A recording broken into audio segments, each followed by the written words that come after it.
ನಮಸ್ಕಾರ ಎಲ್ಲರಿಗೂ.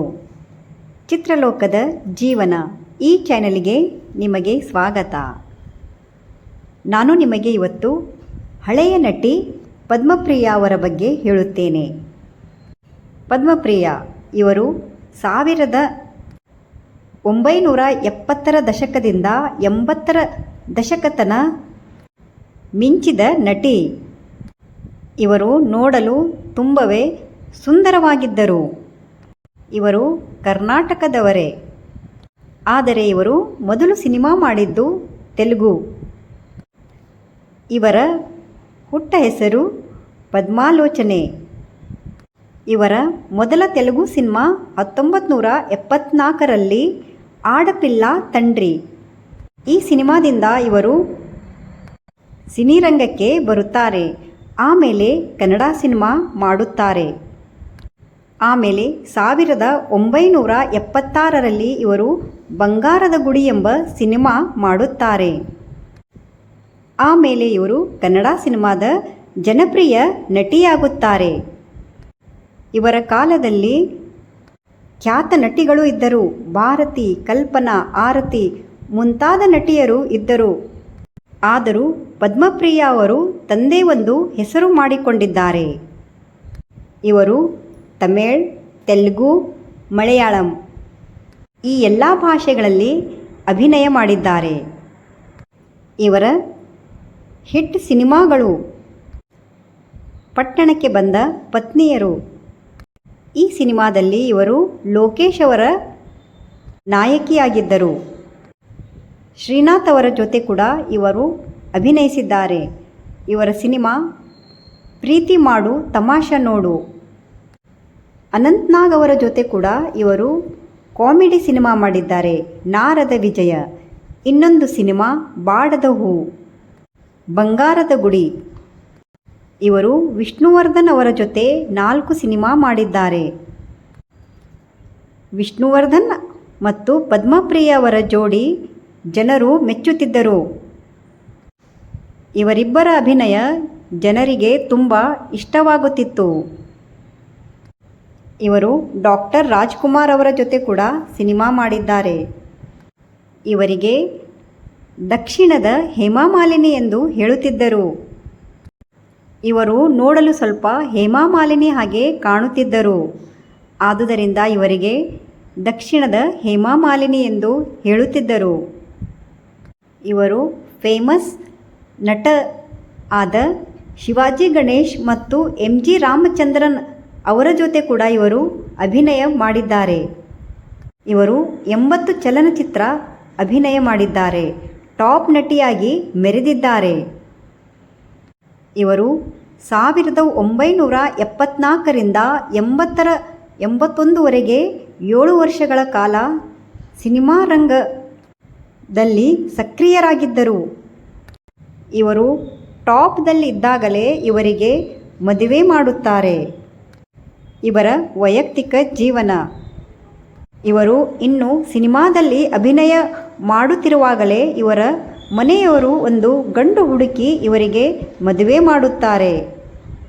1983ರಲ್ಲಿ ಇವರಿಗೆ ಶ್ರೀನಿವಾಸ್ ಎಂಬವರಿಗೆ ಮದುವೆ ಮಾಡಿಸುತ್ತಾರೆ. ಇವರು ಇಂಡಿಯಾದಿಂದ ಫಾರಿನ್ನಿಗೆ ಹೋಗುತ್ತಾರೆ, UK.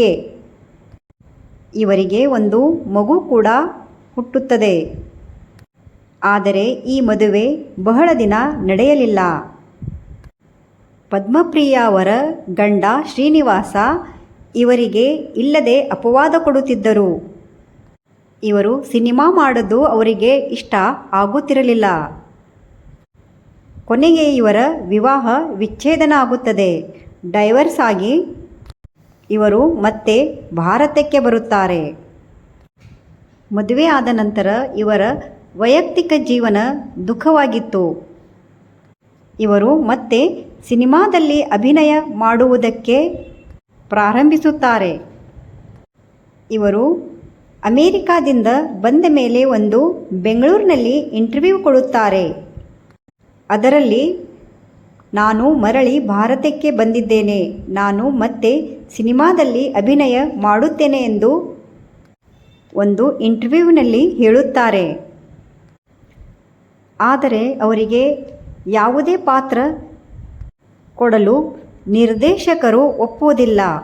ಏಕೆಂದರೆ ಅಷ್ಟೊತ್ತಿಗೆ ಅವರ ಬಾಡಿ ತುಂಬವೇ ಚೇಂಜ್ ಆಗಿತ್ತು. ಅವರ ಆ ಕಣ್ಣು ನೋಟ, ಅವರ ಮೈಮಾಟ ಎಲ್ಲವೂ ಚೇಂಜ್ ಆಗುತ್ತವೆ. ಆದರೂ ಕೂಡ ಅವರು ಯಾವುದೇ ಪಾತ್ರ ಕೊಟ್ಟರೂ ನಾನು ಅಭಿನಯಿಸುತ್ತೇನೆ ಎಂದು ನಿರ್ದೇಶಕರಿಗೆ ಹೇಳುತ್ತಾರೆ. ಅಕ್ಕ ಪಾತ್ರವಾಗಲಿ ತಾಯಿ ಪಾತ್ರವಾಗಲಿ ಎಂದು ಸ್ವಂತ ಹೇಳುತ್ತಾರೆ. ಆದರೆ ಯಾರೂ ಇವರಿಗೆ ಅವಕಾಶ ಕೊಡಲಿಲ್ಲ. ಮೊದಲೇ ಇವರು ನೊಂದವರಾಗಿದ್ದರು. ಇವರ ಜೊತೆ ಇದ್ದವರು ಇವರಿಗೆ ಇನ್ನೊಂದು ಮದುವೆಯಾಗಲು ಹೇಳುತ್ತಾರೆ. ಆದರೆ ಪದ್ಮಪ್ರಿಯ ಒಪ್ಪುವುದಿಲ್ಲ. ಅವರು ಒಂಟಿಯಾಗಿ ಜೀವನ ಮಾಡಲು ಪ್ರಾರಂಭಿಸುತ್ತಾರೆ. ಬರುತ್ತಾ ಅವರಿಗೆ ಹಿಂದಿನ ಮಾತೆಲ್ಲ ನೆನಪಾಗುತ್ತವೆ. ಅವರ ಗಂಡನ ಮಾತುಗಳು ಮತ್ತು ಸಿನಿಮಾದಲ್ಲಿ ಅವರಿಗೆ ಯಾವುದೇ ಪಾತ್ರ ಸಿಗುತ್ತಿರಲಿಲ್ಲ. ಇದರಿಂದ ಅವರು ತುಂಬ ನೊಂದಿಕೊಂಡಿದ್ದರು. ಇವೆಲ್ಲ ಅವರ ಮನಸ್ಸಿನ ಮೇಲೆ ತುಂಬ ಪರಿಣಾಮ ಬೀರಿದವು. ಅವರು ಒಳಗೆ ಚಿಂತೆ ಮಾಡುತ್ತಿದ್ದರು. ಅವರು ಕಾಯಿಲೆ ತಂದಿಕೊಂಡಿದ್ದರು. ಅವರಿಗೆ ಹೃದಯದ ಕಾಯಿಲೆಯಾಗಿತ್ತು ಮತ್ತು ಕಿಡ್ನಿ ಪ್ರಾಬ್ಲಮ್ ಕೂಡ ಆಗಿತ್ತು. ಒಂದು ಕಾಲದಲ್ಲಿ ಟಾಪ್ ಹೀರೋಯಿನ್ ಆಗಿ ಮೆರೆದಿದ್ದ ಪದ್ಮಪ್ರಿಯ ಇವತ್ತು ಒಂಟಿಯಾಗಿ ಇದ್ದರು. ಅವರು 1997ರಲ್ಲಿ ನವೆಂಬರ್ 17ರಂದು ಚೆನ್ನೈನಲ್ಲಿ ಹೃದಯಾಘಾತದಿಂದ ಮತ್ತು ಕಿಡ್ನಿ ಫೇಲ್ ಆಗಿ ಕೊನೆಯ ಉಸಿರು ಎಳೆಯುತ್ತಾರೆ. ಅವರು ತುಂಬ ಚಿಕ್ಕ ವಯಸ್ಸಿನಲ್ಲೇ ಮರಣ ಹೊಂದುತ್ತಾರೆ. ಇದು ನಟಿ ಪದ್ಮಪ್ರಿಯ ಅವರ ದುರಂತ ಕಥೆ. ಇವತ್ತಿಗೆ ಅವರು ಮಾಡಿದ ಎಲ್ಲ ಸಿನಿಮಾಗಳು, ಹಾಡುಗಳು ಜನರಿಗೆ ತುಂಬ ಇಷ್ಟವಾಗುತ್ತವೆ.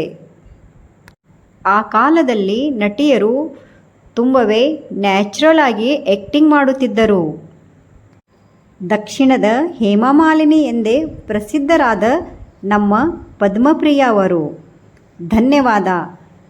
ನಿಮಗೆ ನಮ್ಮ ವಿಡಿಯೋ ಇಷ್ಟವಾದಲ್ಲಿ ಲೈಕ್, ಶೇರ್, ಸಬ್ಸ್ಕ್ರೈಬ್ ಮಾಡಿ.